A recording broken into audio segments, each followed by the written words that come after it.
This series comes with a parental guidance warning for extreme gore, violence, adult situations, sexual situations, and such. So if that is potentially triggering for you, you might want to just pass off on this one. Go for one of our other series we do have that is more less in your face with it. So, but with that parental guidance, it's time for our favorite series that we've been going, our ongoing campaign utilizing the Mystery Meat Pit Cipher System Edition. The tongue tying begins again. Yay! And last session, we finally got to have our beach episode, and despite all the craziness that's been going on in the RV, and then everything that happened at SeaWorld, and somehow no one will ever know like how it burned down, but it burned down. SeaWorld burned the fuck down.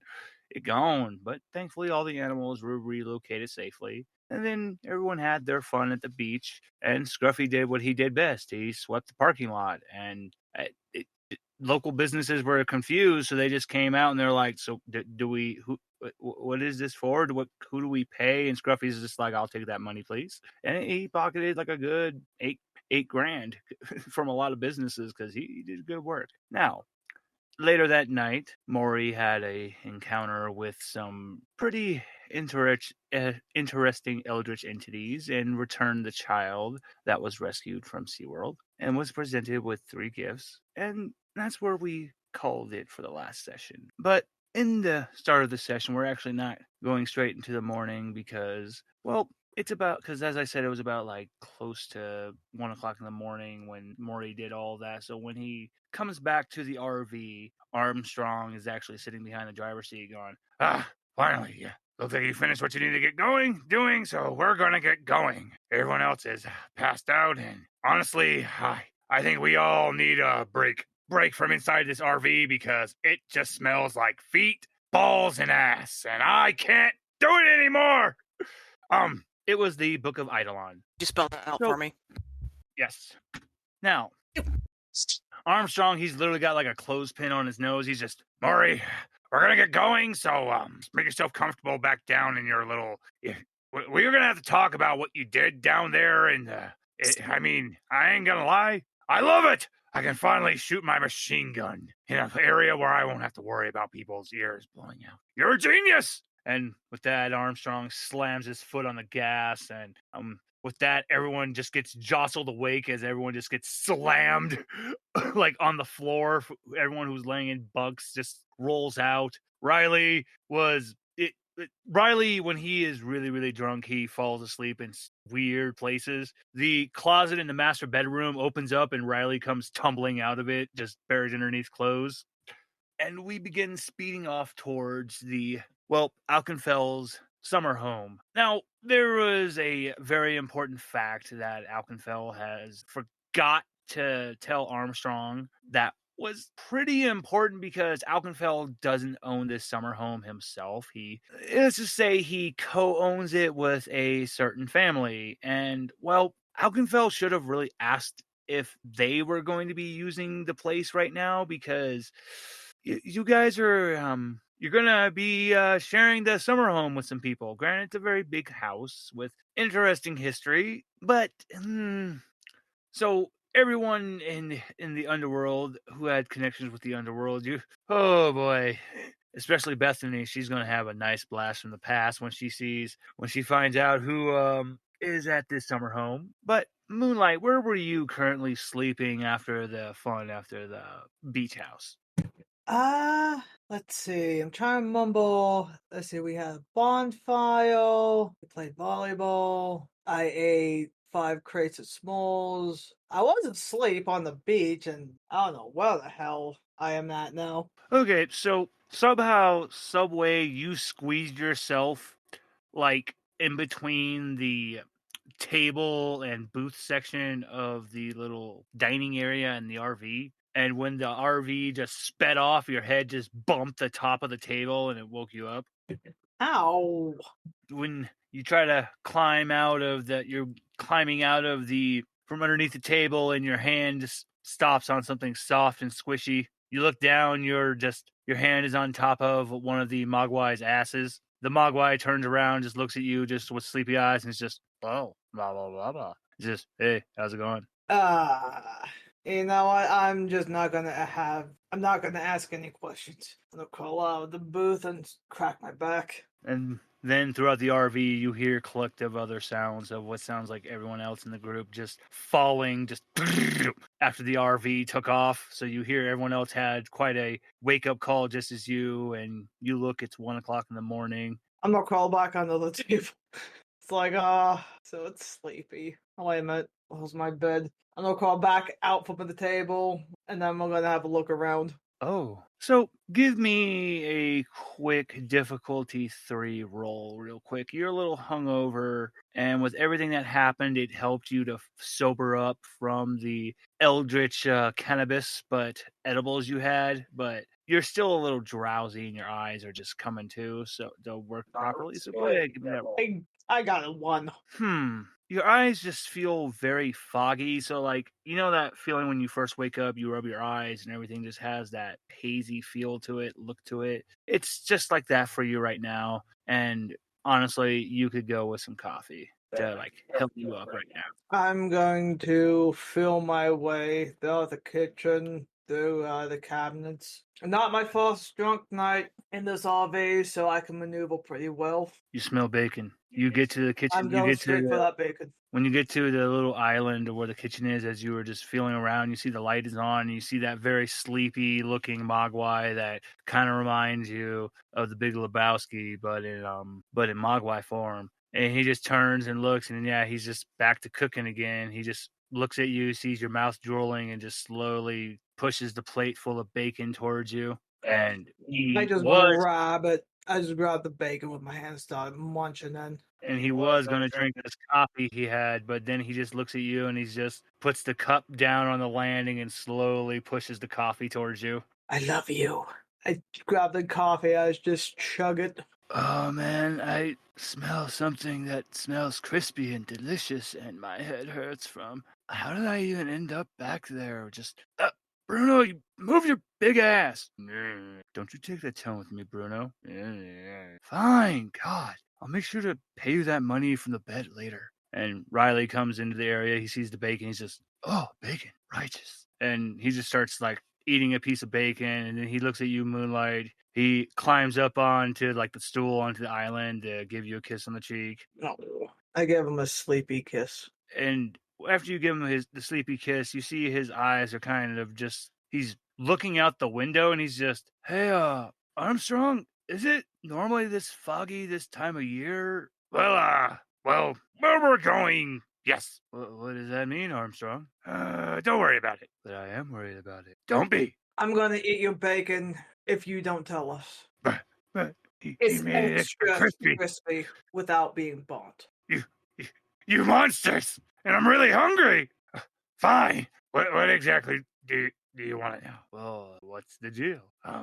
So look, the area we're going to, it's got some history attached to it. So every time around this time of night, it usually gets pretty thick and foggy, from what I've heard. And then there's a ghost and other things. But there's nothing to worry about. No, like what did you just say? I stand up. I grab him by his shirt. I hold his bacon, and then I slowly eating. I'm slow. I take a big ass bite while making full eye contact. What was that? You see, what makes this worse is that Armstrong is driving, so he's just drooling obsessively, and he's just looking at you. He's just, bacon. Well, look, ghost. He just looks left to right, ghost. But I mean, like, look, the things we encounter at the park, it's nothing that bad. I mean, Ghost. I jump in Riley's lap, and I'm just holding him. Wait, you mean you're doing the Scooby Doo thing? You just jumped into Yes. Riley's arms? Yes. Yeah, Riley's just holding you up. Just so, what you're saying is we're going to the place is haunted? Yes, and it's possibly built on top of Indian burial ground. Why? We gotta turn this thing around like right now. I do not want to go to ancient burial. This reminds me of a movie. I can't remember what it's called, but there was ghosts in an ancient burial ground. I know this is a bad idea. And this is when you say this, you see Bruno raising his sleepy head, and then you see him shiver in fear, and he starts to shrink down, shrink until he just becomes like a very small. Okay, fuck. What's the little guy from Owl House? The little wolf looking dude with the skull. Mori, you know that one. Oh, did you not hear me? Nope. Yeah, There he that's is. King. Thank you, Thank you. King. So that's literally what Bruno has shrunken down to, and he's just shivering in fear. I'm gonna take Bruno and put him on top of my head. He settles down a little bit, but he's still scared. And I do this while Riley's still holding me. And this is when Armstrong's just, well, you don't see that every day. Never seen one of you guys. Wait a minute. Hey, Bruno, are there different classifications of you guys? Bruno's just, well, so I'm a Wendigo, but technically the ones that are more worse than us are the skinwalkers. And he shivers more. And Riley goes, the fuck is the difference between a Wendigo and a skinwalker? Bruno slaps him in the head. Ow! I slap Riley as well. Ow! Know And- your history. And Bruno just points a little cute little pawed hand towards the window, and he goes, and he's just covering his face. Does Moonlight look towards the window? Yeah. So this is right as you're looking out the window, the RV slowly comes to like a crawl, and Armstrong's just, what the fuck? I filled this up with gas before it. Oh, thank goodness it's a gas station. Nope, And- I'm staying aside. I am not leaving And this. as you see, as you're pulling into the gas station, you see what Bruno is pointing at. You see a man that looks about 7'5", wearing just a very long black trench coat. His skin is just the palest white. You can, if you were closer, you'd be able to see his veins were coming. That's how translucent and white his skin is. Now, here's the part that I'm going to have to ask how Moonlight reacts, because I'll tell you how Riley reacts after this is, as he looks at you, he gets a massive smile on his face, and he bends over backwards, and his arms and his legs crack, and he runs off into the woods near the gas station. I am squeezing onto Riley to the point he may or may not be choking, and I just allow this really high-pitched gully scream. Yeah, Riley's eyes are just wide, and he's just, I've seen some things down the park, but that was the scariest shit I've ever seen in my life. And Bruno's just looking at him now like, now you kind of get why I'm scared, huh? Shut up, Bruno. So as the RV starts to pull in the gas station, I would like to, let me come to, I can't resist. Bethany. Hello. So as you began your trip and everything, tripping balls again. So here's the thing, though. As the night had went on, somebody had pulled a little tricky mischief, and they had given you a glass of milk, which canceled out your trip. So you wake up with like a hangover as you bump your head from when the RV started moving. Now, where did you fall asleep in the RV? That would be, I would say, on the counter in the little dining area with Spike just laying on top of her. Oh, I'm going to say you woke up and you saw everything that Moonlight and Riley saw.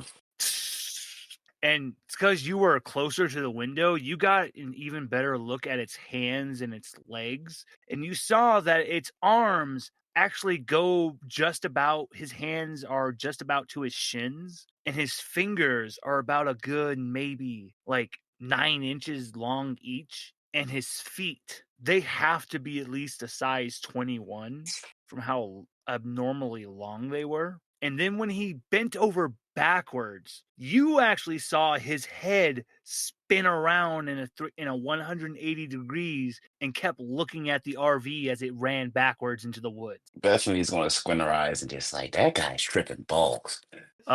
Actually, Bethany, give me a difficulty 3 intellect roll real quick. You got to beat a 9. 4. Okay, here's the thing. You were reading its lips, and you couldn't tell whether it was saying be seeing you or be eating you. They're both wrong. It's the ghost of a waiter, and it said be seating you.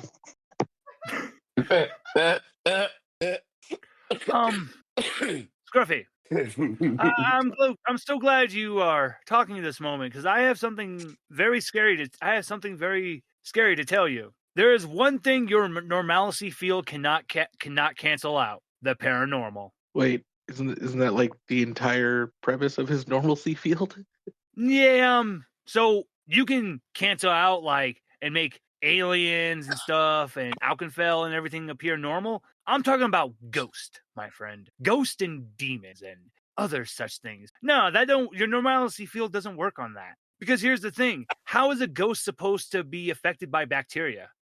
Mm-hmm. Because your normalcy field is all based off of bacteria. It's basically a living virus. You can't infect a ghost. It's maybe if you spent time around ectoplasm and you were able to adjust it into yourself, but that would take quite some time. Well, considering that ectoplasm would be the physical representation of a ghost, I think I would just normal see that so I wouldn't see it.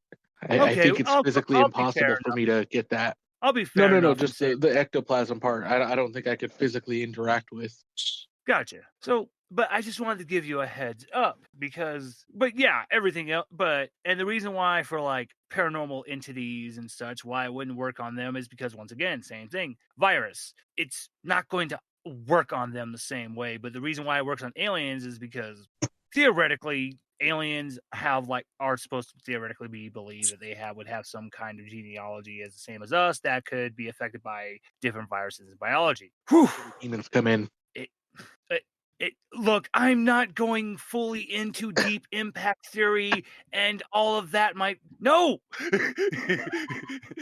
that is too long, and I may be a nerd, but I am not going to subject everyone to that. So what you're saying is you're a nerd, but not a mega nerd. Look, I love hard sci-fi, man, but that would take too long of an explanation. There we go. Look, just same principles apply. You came from the same type of evolution bullshit as any kind of alien that went through their own things on their own planets. So, but now, Scruffy, after you got done and you got paid that $8,000 from the different businesses and shit, where did you call it a night on the RV? Does the RV have a broom closet? Yes, it does. He would just settle in sitting on a bucket in there. Scruffy don't need nothing comfortable, just space. Well, actually, thankfully, you really didn't get your head banged. What really wakes you up in this next moment as the RV starts to pull into the gas station, a faint glow starts to appear in the broom closet, Scruffy. And when you open your eyes, you see a man with a strange bluish glow, but he's wearing a cowboy hat and he's in his underwear. And he's got a guitar strapped to his back. And he just looks at you and he says, "Evening." Evening. And he pulls his guitar and he just starts strumming it, just trying to tune it. How does Scruffy react to this? He would respond by saying, "Evening." He doesn't believe that cowboys can beat ghosts. Ain't nothing can kill a cowboy. They's the true heroes. He can sense exactly how you feel about him. He goes, "Thank you kindly. Everything is going to be okay. As long as you respect the rules of where you're going, everything will be okay. I like it." Scruffy ain't nothing if he ain't full of respect. Do you have a request? Hold on, I'm being attacked by cats. One moment. To be fair, we'll come back to you real quick, Scruffy, after you're done being attacked.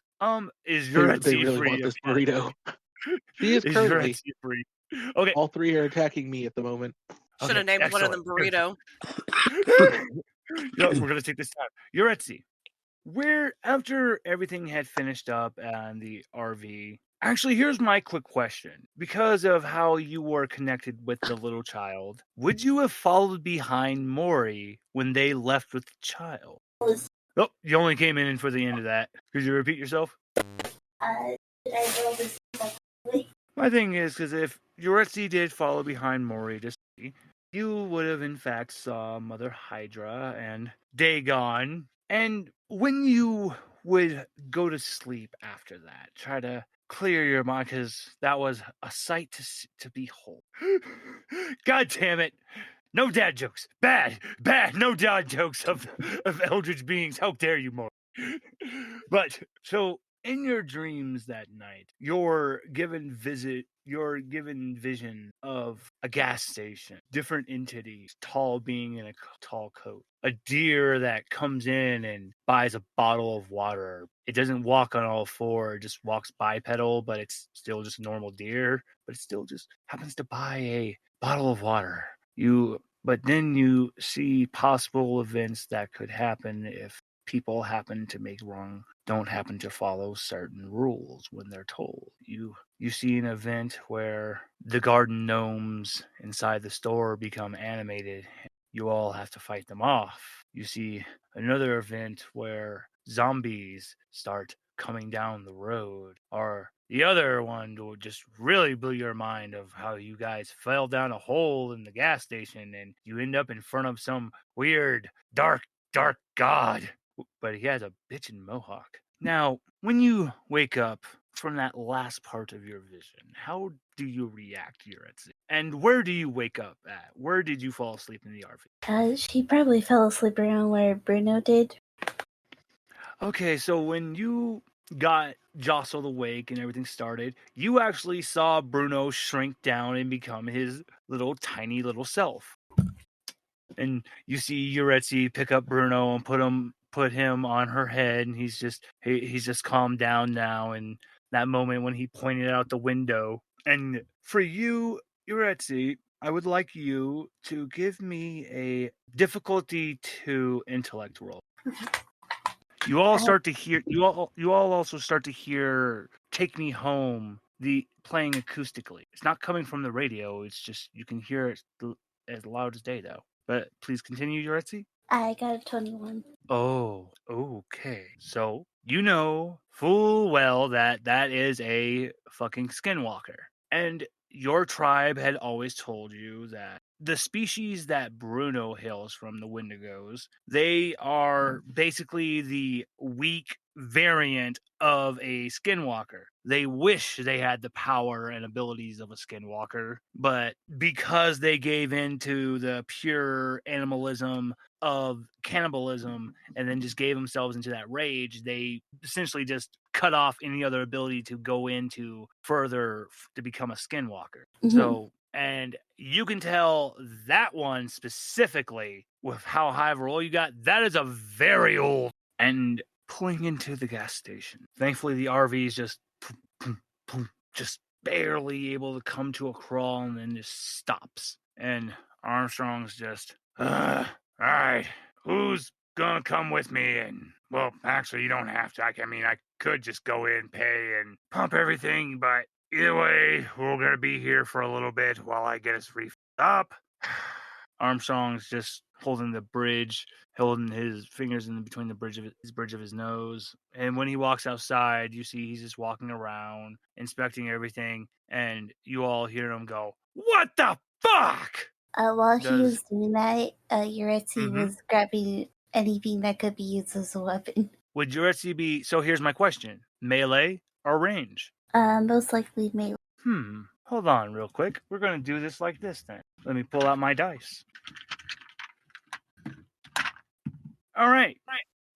And you said you would like a melee weapon. So as you are looking around the RV, you look in one of the bunk rooms, and you happen to find Armstrong's oldest son, his oldest son's katana collection, and you find one that is actually battle ready, forged, and all of that, and he's kept the oil treatment on it. And this katana will do about a good 4 damage. And then, you see the anime collection. You see a very long pillow with an anime character on it, and you're just, he's a nerd. Okay, but thankfully he's a nerd with expensive habits. Now, Moonlight. You said you're going outside? Yeah, I'm going outside against all battle judgment. Did you want to go and react to what Armstrong was screaming about? Moonlight takes a nearby glass bottle, which is probably coffee soap. She smashes it, and she goes outside. You notice the RV is leaning.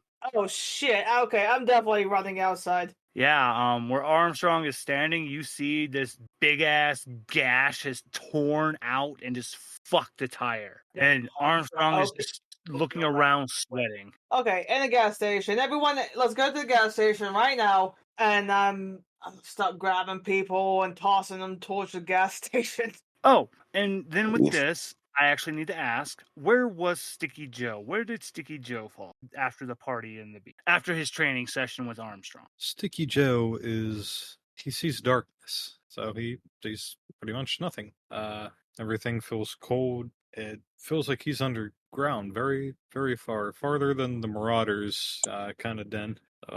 Shit happens when you drink and you party naked. So you had you pulled a Riley, but this is why you guys are just really fucking weird, because I guess you guys wanted to try to make, like, those weird sand sculpture bodies with the tubs. So you're not buried underground at the beach. You're just buried under a shit ton of sand in the tub. You guys carried a shit ton of sand from the beach and put it in the tub, and you buried it over yourself. You guys are weird. And when you poke your head up from where you were laying, you see that you finished it. You guys indeed made a mermaid sculpture for you to poke your head up through. And yeah, it's a pretty sexy mermaid body. You got a nice rack, man. Think Joe knows his next tattoo.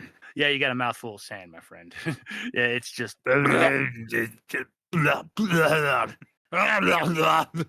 and you, as you're spitting up sand, you look at the counter of the bathroom. There's a lawn gnome. Fucking smash it. Sticky Joe's afraid of lawn gnomes. They're evil. Wait. Did you just say you're gonna pick up the gnome? I'm not. My beard fist is. Okay. Yeah. Okay. So your fist, you pull open your beard to have your chin fist just destroy this gnome, and when it goes, the lawn gnome gets a frown on its face and it stabs the shit out of your hand. You're gonna take some damage from this because that shit hurts. Where this little fucker got an ice pick, you'll never know, because the damn thing was standing inanimate. It was just had a cute little pose. It stabs the shit out of your hand. And then it slaps you on your right cheek of your face, just gives you a good slap. And when he slaps you, it doesn't feel like porcelain. It just feels like flesh and blood. And then it's just back in a normal gnome pose. You blink and the fucking thing is gone. But your hand is still stick bleeding. to my face. Your hand is still bleeding and you have a hand mark on your face. Just a perfect outline of where the stickiness would be is where a little hand was. Shit. That might have been the killer. Somewhere the dwarf-sized killer is just like, I'm not that fucking short, man. I'm only 4'9", you dicks. I smell turkey. Sticky Joe on the case. Sticky Joe. Spit out a little bit more sand. That's the sand in his mouth. That's not the worst thing Sticky Joe has had in his mouth. Yeah, let's face it. Not with this job. As you're getting up from the tub, one of the skinnier looking mogwais, he is wearing like a orange cap and he has aviator sunglasses. He gets a couple handfuls of sand and puts them in your pockets, and you can feel in his mind he's telling you pocket sand. So you're loaded up with the valuable pocket sand, and you go out, and that's when just a massive from the tire outside slashing, Armstrong going nuts outside. The RV starts leaning, and you hear Moonlight saying, "Everyone, get out!" And Moonlight, you grab Riley. Can I interrupt for just a moment? What's up? I just wanted to know real fast. Is Sticky Joe's nipple senses tingling? Something's weird. Yuretsi has no danger sense. No one's senses are going off. Seems calm. Speak for yourself. I'm panicking. That's why I'm tossing people. Sticky Joe likes upsies.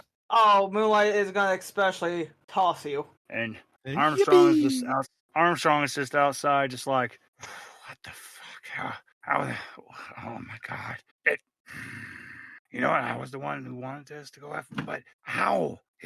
Elkinfell, I swear you're going to get the worst kick in the nuts next time I see you, you son of a bitch. You knew this was going to happen. I swear you did. And he's just concentrated on this fucked up tire, and the axle's just been destroyed. And Moonlight, you see the doors to the gas station get kicked open. You see a guy with a kind of a purplish button-up shirt with blonde hair. And in the front pocket has a Marlboro pack of cigarettes in it. And his face is kind of dirty and scruffy. And granted, Wait a minute. Holy shit, I just thought of something. You actually would recognize who this is because of your background with the cult. You would know of it.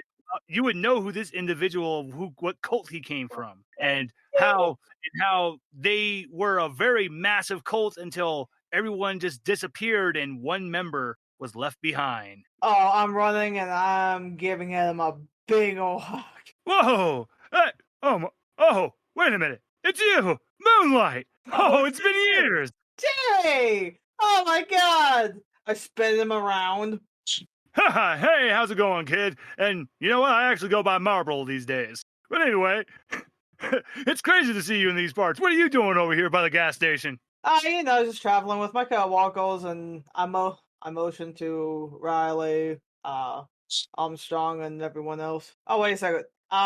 Hey, how long have you been here? I've been here for a few years now. Yeah, we're all about to die, aren't we, unless we get in the gas station. Exactly. I was about to tell you all that. You might want to get running into the gas station because tonight is the worst night to come by. Say no more. I toss Marlboro in the gas station. I toss Riley. I run and toss everyone else. Whoa! Oh, shit! Is that Riley? Oh, hey, Jared. How's it going, man? Oh, I didn't know you two know each other. Jerry and Riley just look at each other and they're just, we did some things in the past. Oh, nice. Me and Marlboro did things in the past, too. And Riley's just, you know, that doesn't surprise me. And now, everyone else who followed Moonlight to the gas station. Well, Bruno definitely did because he was riding on top of Moonlight's head. But Bethany, you were saying? Oh yeah, she followed. I'm pretty sure Bethany tossed her. I mean, Moonlight tossed Bethany. Listen, look, when I said everyone's getting tossed, everyone is getting tossed. No, don't worry. Moonlight just had time to grab Riley, and then she saw Jerry, this individual coming out of the gas station. So don't worry, Bethany, you didn't get tossed yet. So yes, speak for yourself. So yeah, she grabs Spike and runs out of the RV into the gas station. All right. Sticky Joe's gonna follow, but he's gonna go behind the building. Ooh, okay. Okay. I'll be coming back to you in a minute, Sticky Joe. Yuretsi and Scruffy, do you guys follow?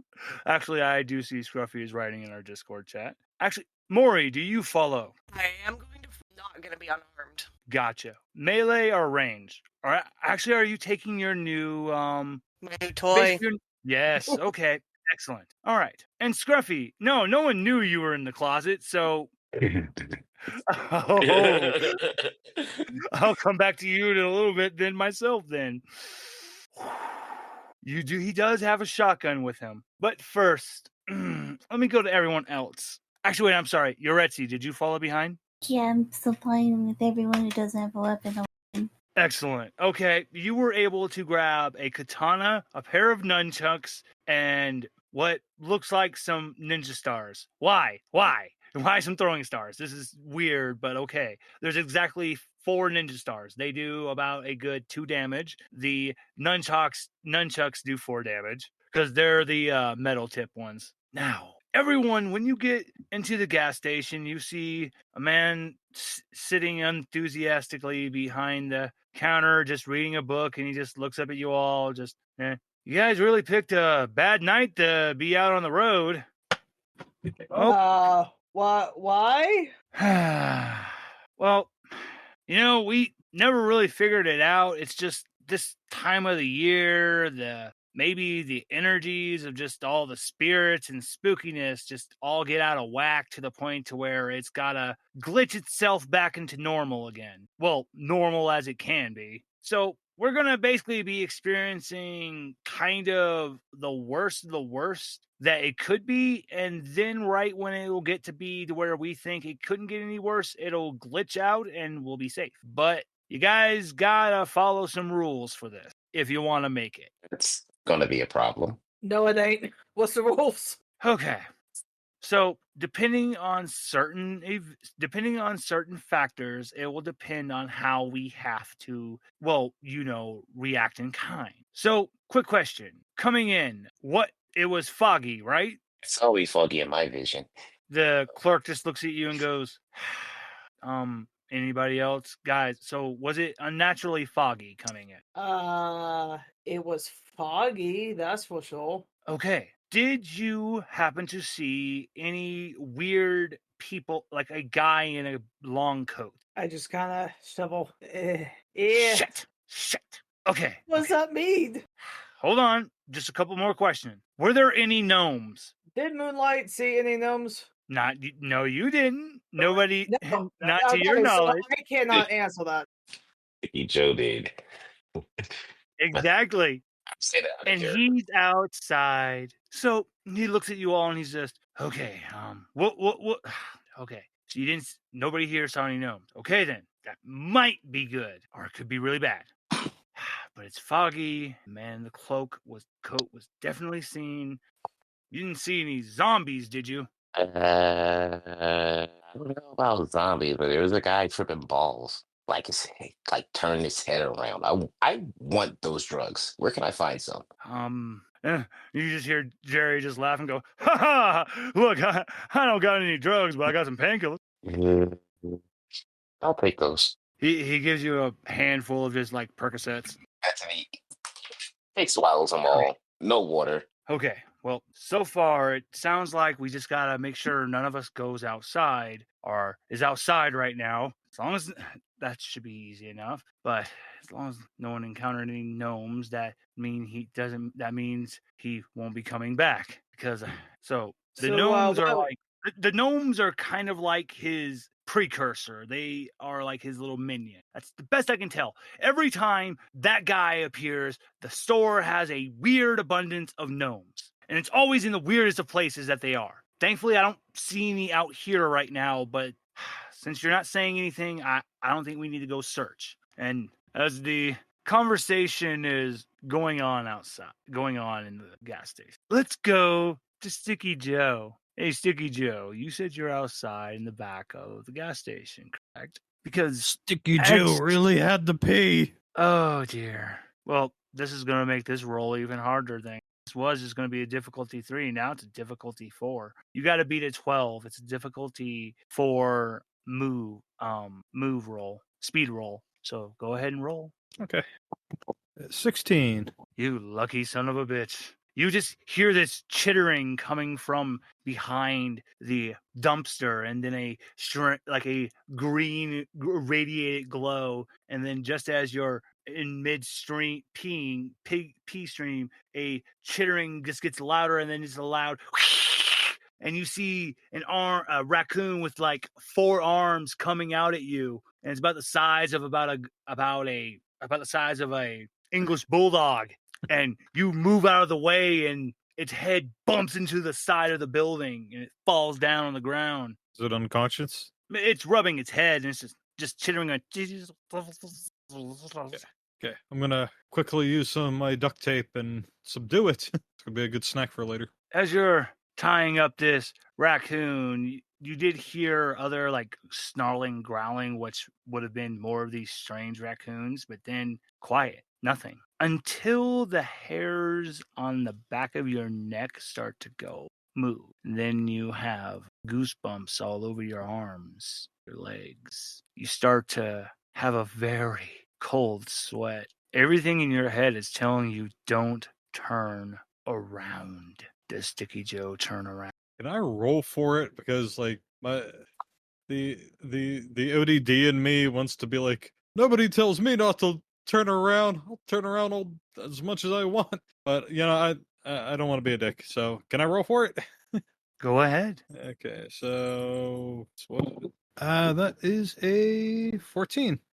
So in your mind, you just keep hearing, don't turn around. I'm a big, brave boy. No one tells me what to do. And when you quickly turn around, there's nothing there. You let out a sigh, and then you turn back around, and well, he's not standing with his chest facing you. It's that man I described earlier with the long cloak. It's just his back to you. Sticky Joe, what do you do? Did you say that their back is torn towards me? Yep. Face is to the wall, back is to you. Huh. I think this is someone who possibly might look a little bit stickier than Sticky Joe. But I'm gonna ignore that, and I got a mutated raccoon to cook up. The rabies is what gives it flavor. The feet slowly turn around. The hands shift and turn around. The shoulders crack, turning. The abdomen crack, shifting, turning. The head does the same. Its mouth just looks at you, raising a skinny finger. The hands, each finger slowly raises till you can see that there aren't like sharp talons. No, these nails just look very thick but broken, cracked, very yellow, diseased. The hand slowly reaching out towards Joe. What do you do? Pocket sand! Throw some sand in his face, and then I'm gonna Scooby-Doo my way out of there. But I'm gonna drag that giant mutant raccoon with me. I'm not done trying to eat it. When you throw the pocket sand in the face, the sand hits the eyes, but they don't even shut or close. It's just looking at you, and the head does like the side tilt cock until it just cocks more until you hear its neck snapping and breaking, and it's continuing on until it just gets uncomfortably till like his head's all the way turned around upside down, and then the face just grimaces into this horrible twisted smile, and you see all these teeth. They're not sharp, it's just they're abnormally large and weirdly aligned, and just why is there so many? And Sticky Joe, you see a raccoon try to jump away. The thing that you see in front of you, it reaches, grabs a raccoon, and the raccoon just slowly starts to turn into like a black sludge melting in his hand and grasp. And he just smiles at you. And then that's when he bends over forward, his arms and everything horribly cracking and snapping, and he starts scuttering after you as quickly as he can. Scuttering. His tongue just coming out, and his head now just keeps spinning in a 360 over and over again, Joe. His face turning and morphing into so many faces you've seen in your past. It's just, how? And then you get to the door of the gas station, bang on it, because the door feels like it's stuck. He's getting closer. And then finally his lower jaw just starts to descend lower and lower. But his mandibles stay at the original height, so it's just giving him this horribly extended, wide smile. And then the gas station opens and you fall rolling over yourself. And Jerry quickly slams the door closed and locks it. Oh, shit, man! What? Now, what were you saying, Sticky Joe? Before I fell inside, I wanted to see if I use my nunchaku gun, if it gave me any more info about the creature. Knowledge is a very dangerous thing, Joe. And here's the thing: you want to try to activate your eyes to look at this, but it's just your eyes just start to bleed excessively. The pain of what you're looking at is something you mortals should never try to gaze upon. Sticky Joe knows when he's beat. Now, you all see Sticky Joe come in, and all of the color is just drained from him. And you see Jerry just looking at the door of the gas station. Does anyone look in the direction of the door? I will. I will. So what you see that man in the black coat, but this is the way as I described before. The lower jaw has descended down to about where the navel, the belly button is, but the head is still at the original height of 7 feet tall. So, but he has this horrendous Jekyll smile now. But here's the thing, you don't see any teeth, you don't see anything, just this big wide smile on the jaw, just chin stretched down, and he's holding his hands together, and it's just his eyes are so wide, as if they've been stretched to the point of where no one's eyes should be that wide, and he's just staring at you all. Hell yeah, I want what you're on. Who's your dealer? The face gets closer on the glass.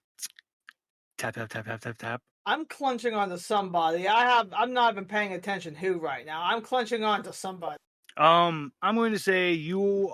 Oh no. Roll me a d20 real quick. I got a 16.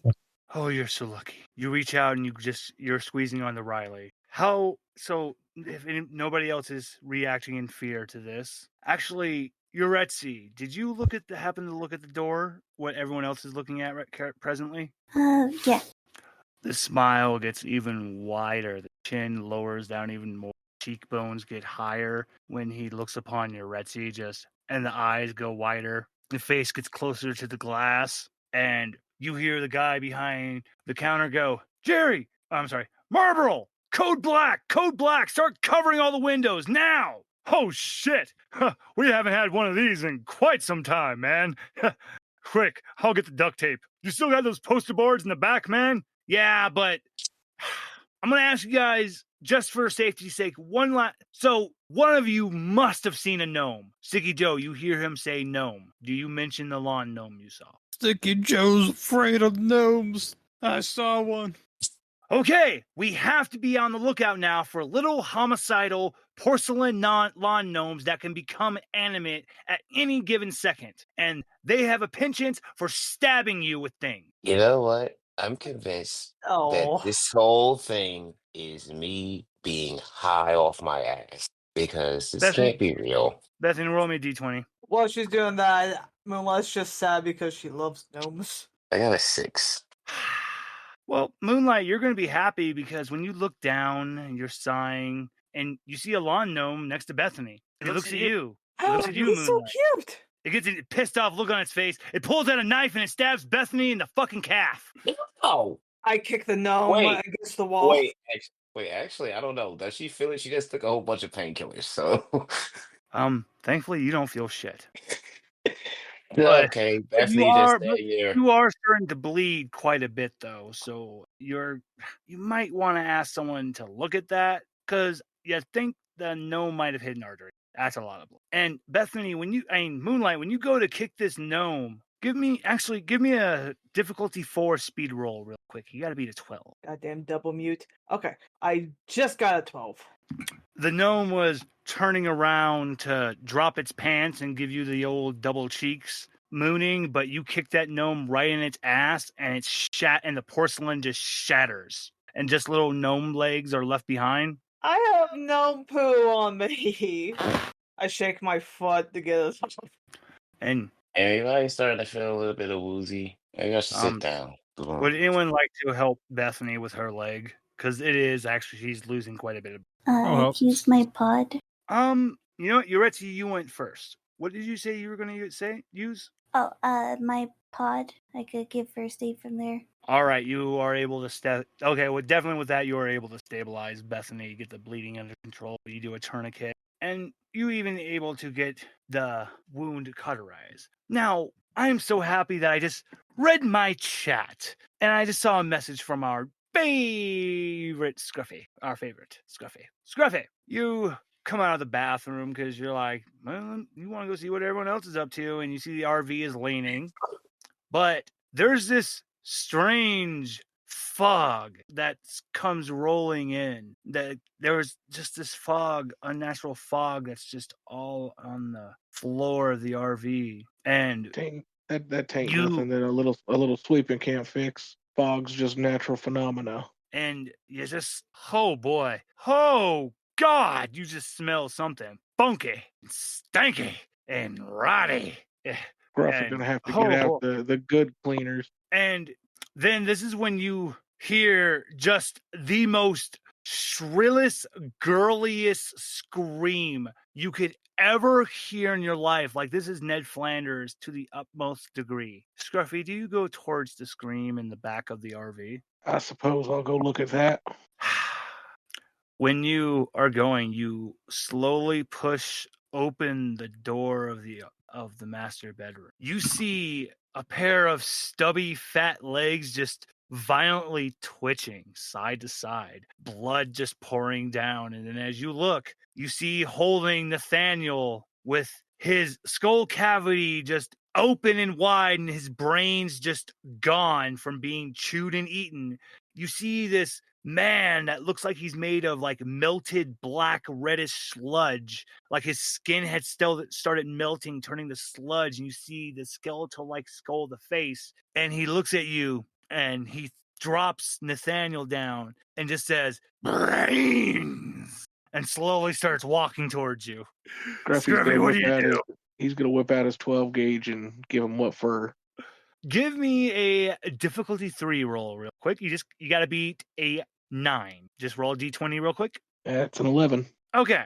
I'm going to let you hit him anywhere but the head. Well, center mass, just below the shoulders. So you hit him there, and you see the hole of where you blasted him with that shot, and he reels back a little, and then it turns and just looks at you and just says, more brains, and starts to come even faster at you now. I will let you have another shot before you got to reload. Do you just want to shoot again, or do you want to run? No, I'm gonna pump it and be going, walking backwards as I put another one in him. All right, give me another roll. Roll me that d20 again. It is difficult. That one is a 16. Okay, because now I will let you if you want to go for a headshot, you can this time, because you need to get it. Not only did you need to clear the roll, but you needed to get higher than a 14. So where are you going to hit him this time? Well, I'm going to hit him in the head. All right. So you aim right for his head, and the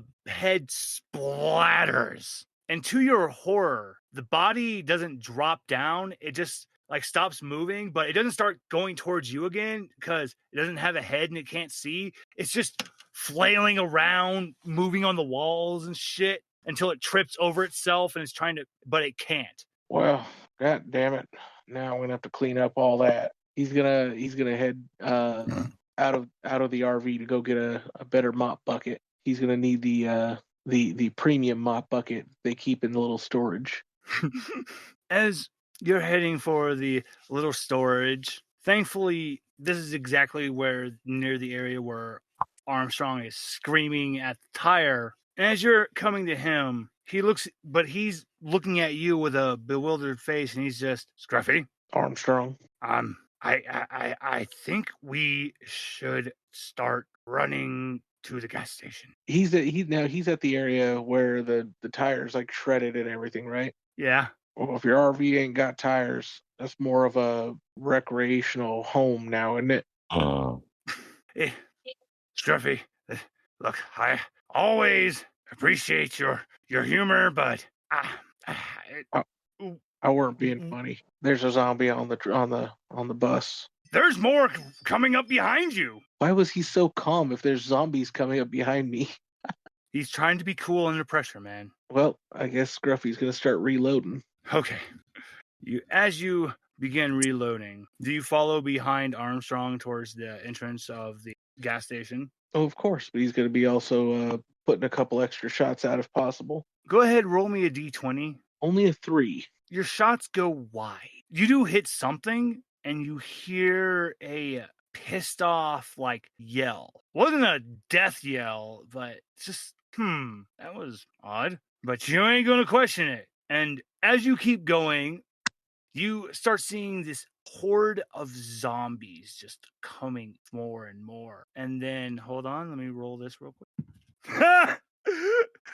Hey, Scruffy, do me one last time. Roll a d20 for me real quick. I wouldn't have believed it, but it's another 3. Oh, Lord. Oh, Scruffy.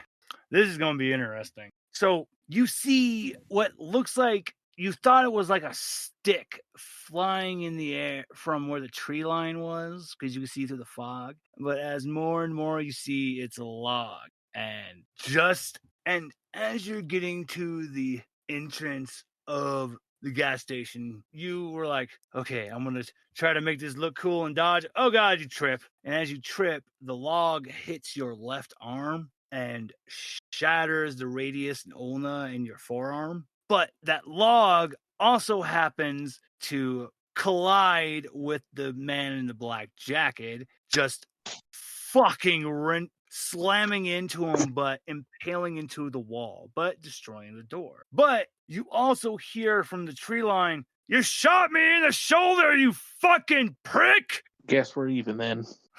And from the tree line, that's what you think, you see swinging a fucking another just piece of tree. Yeah, that's a goddamn Sasquatch. And it's just whap, just mowing through zombies. And I always as knew he you was real. and as you stumble into the gas station with Armstrong, the man known as Jerry pokes his head out through the door and goes, "Oh man, did one of you guys piss off the Sasquatch out in the woods?" Truly am sorry about that, Mr. Squatch. Oh, wait a minute. Hold on. Moonlight, is this guy with you? Oh, yeah, that's Scruffy. He's one of our engineers. Okay. Well, since you know him and everything, I'm gonna make sure this guy's gonna live through this. All right. Well, you called him Scruffy. All right, Scruffy. He runs over to the candy aisle. He runs over. He grabs a Butterfinger. He runs back over to you and goes, "All right. What you're gonna do is you're gonna go back outside and you're gonna give him this. Don't ask any questions." Scruffy with a broken arm is going to look at him and go, "Yeah, I don't think I'll be doing that." No, man, trust me. He's gonna come in here and he's gonna try to raise hell. But if you give him that Butterfinger, it'll put him in a good mood. But then to really get him on your good side, you give him this afterward. And he hands you a Jack Link's jerky. Trust me, man. We've been through this too many times. I've seen it too many times. It's just I don't like giving people my Jack Links. But I only got one arm, and that's my shooting arm. I can do it. I trust you, Jerry. I mean, it's not like you ever stood me wrong before. I mean, well, that was one time at a party. But yeah, I forget it. Okay. He hands you the Butterfinger and the Jack Links. Is Moonlight gonna go out there?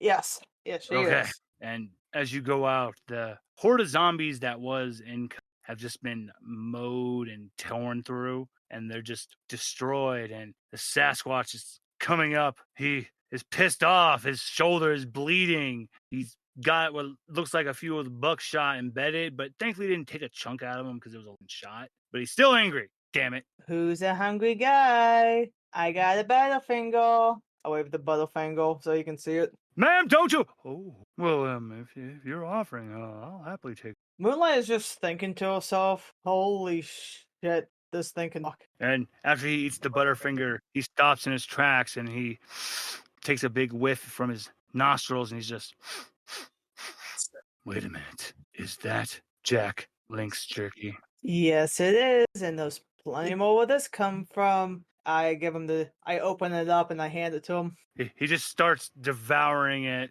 and this is when the clerk comes from behind the counter, and he's using crutches because he's missing his left leg below the knee, and he crutches up to the doorway, and he goes, "Hey, Harry." "Hey, Matt. Is Gary in there?" "Yes. Please be nice to the customers. We're going through one of the events tonight. You know, it'd actually help if you would be here and maybe fix the door you just broke. Can I have more jerky?" "Yes." "Okay." That's not even a point. And just like, wait. He's not part of the event? You mean he's normal? He's not paranormal? Jerry just looks at you, Bethany, and goes, "What? You've never seen a Sasquatch before?" Oh, no. Thought you guys were just, fictional. Jerry, the last time I saw you was literally the last time I've been on the surface. I mean, we've all been, deep underground for a good number of years now. We don't see things like this. I mean, we kind of do, but more fleshy and gooey. Just not this. Well, I'll tell you this right now. It actually seems like we're pretty lucky because since that happened and Harry came and killed all the zombies and got rid of the guy in the black jacket, got rid of the skinwalker here, well, now we just need one last thing to happen that will just really glitch it out, and Harry's not enough. And all of a sudden, the door opens, and you all see a deer.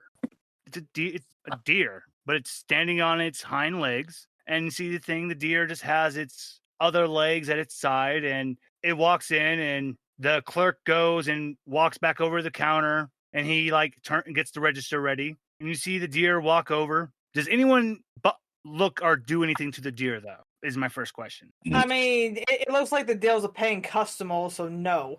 Riley know what this deer is, and no.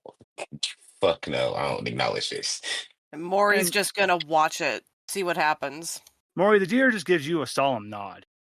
It's like, hey, how's it going? And the deer just keeps walking. It looks at you, Scruffy, and Scruffy, even with your normalcy field, you still just see a deer on its hind legs just walking. It walks to the cooler where the drinks are, and it doing its hooves. It's trying to like open the door, and Riley's he walks over and he opens it for him. Goes, here you go, man. The deer, he opens it, and the deer with its mouth grabs a bottle of water and walks over to the counter. And the clerk goes, you want me to help you this time? The deer puts the water bottle on the counter, opens it up. The deer chugs the bottle of water. Clerk goes, that'll be $1.09, please. And the deer just goes, and then coughs up a wad of bills. And it's just like a scrunched up in a ball. And he goes, oh, it's a $5 this time. Cashes him out, gives him his change. The deer swallows the money, and he walks back over to the door. And this is when anyone who's looking at the deer as he leaves, you would notice that there's a whole herd of deer just standing upright on their bipedal legs. And the deer leaves. And as this happens, everything starts to get like a weird staticky fuzz. The door starts to fix itself as Harry puts it in place. What was a curious amount of lawn gnomes in between everyone start to appear. And the sun starts to actually go up because it's now about 7 in the morning. So many hours has gone by just in the blink of an eye. Just it's the magic of this event, of this a night in these grounds, in these lands. And as you're looking, the RV is still fucked, and this is when Jerry gets an amazing idea. He sets up the RV with a harness to where Harry can actually run like a steed and drag it for you guys to where you need to go. And one of the last things that's going to happen in this session is this. Jerry and Moonlight, do you tell where you guys are going? To Jerry? Yeah. Oh, hell Yeah. yeah. Jerry's was one of Moonlight's, false real best friends ever. And as you guys are getting ready to leave, Jerry just looks at you and goes, oh, Moonlight, you're going to want to be careful because that place is just as spooky and weird as this gas station. But one other thing, there's some bad mafia guys that make a camp there. I believe they're there right now. And Jerry waves you out. Bye, Jerry. Come visit me sometime. Are you going to tell everyone what Jerry told you? I probably should. Yeah, I'm going to, as long as nothing distracts me. Well, it's funny that you say that because as you're getting ready to go in the song, just, oh, we are fucked. And as you go in the RV, you see he has Nathaniel's dead body just on the table of the dining area with his head just missing his brains. We all see this. Oh, shit. Yes, you all Wasn't do see Sticky Joe. Nathaniel. Oh no, not that guy. Bethany, Oh. you don't understand who his family is.